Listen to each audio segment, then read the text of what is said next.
High, দেখ, প্যারাবোলার তো অনেক ছোট ছোট কনসেপ্ট আছে। তার মধ্যে একটা কনসেপ্ট বলি শোন।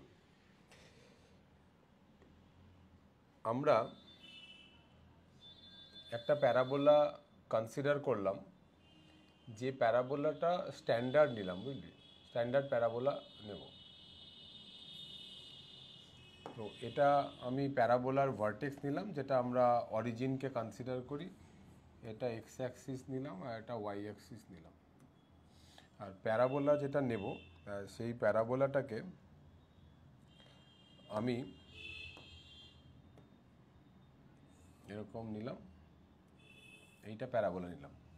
এই প্যারাবোলার ইকুয়েশনটা নিলাম Y square equal to 4ax।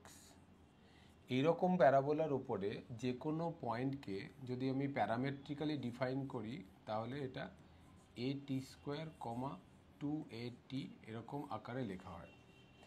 এবার তাহলে এর উপরে যদি কোনো একটা পয়েন্ট, ধর আমি পি কনসিডার করছি, এখানে একটা পয়েন্ট আমি পি নিলাম, যার প্যারামিটারটা আমি T1 নিলাম, তাহলে AT1 স্কোয়ার কমা 2AT1, এটা হচ্ছে পয়েন্ট নিলাম। এবার এই পার্টিকুলার পয়েন্টে আমি কি করব, আমি একটা ট্যানজেন্ট ড্র করব। তো ট্যানজেন্টটা ড্র করব, তো স্কেল দিয়ে করলে সোজা আসবে, তাই জন্য আমি স্কেলটা ইউজ করছি। ঠিক আছে,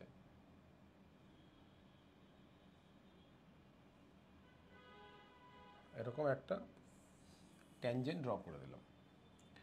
তাহলে এই যে ট্যানজেন্টটা হলো,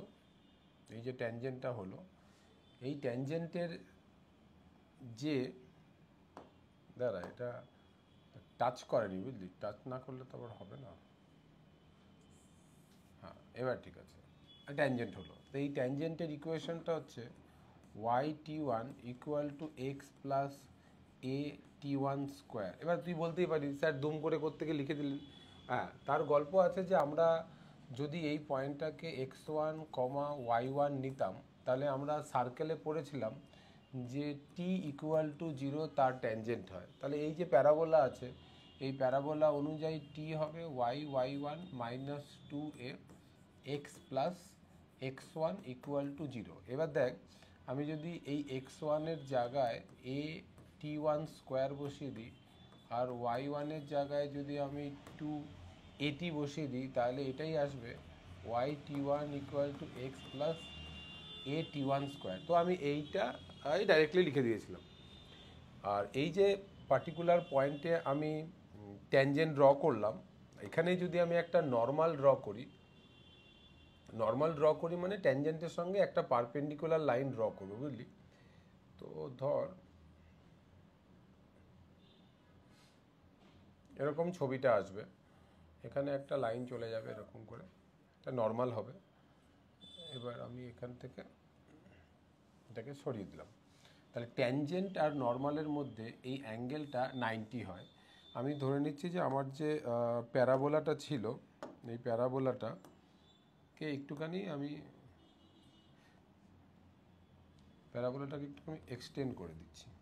তাহলে দেখ, এটা এই নর্মালটা মানে পি পয়েন্টে নর্মালটা প্যারাবোলাকে আবার কিউ পয়েন্টে ইন্টারসেক্ট করলো।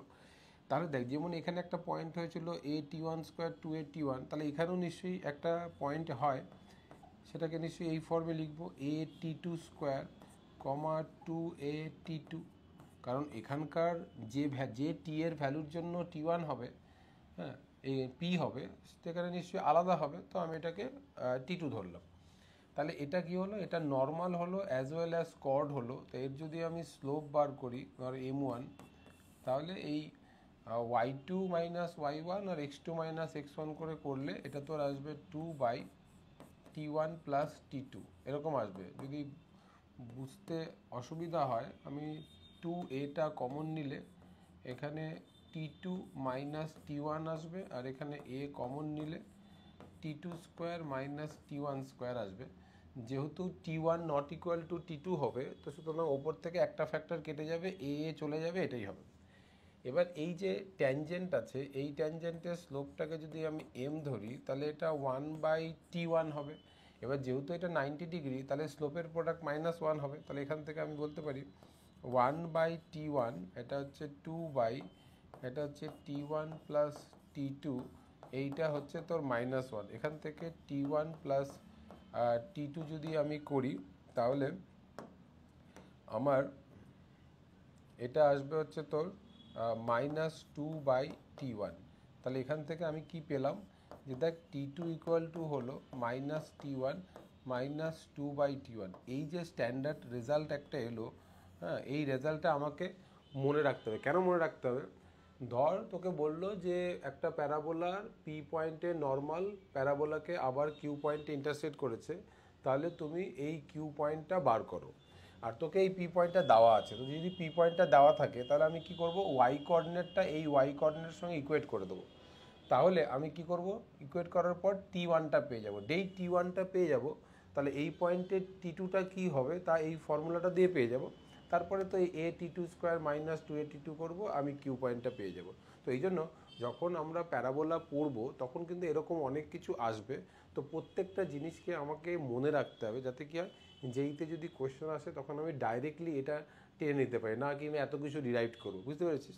তাহলে আজকে এইটুকুই থাকলো, অন্য দিন আমি আবার অন্য একটা কিছু কনসেপ্ট নিয়ে আসবো।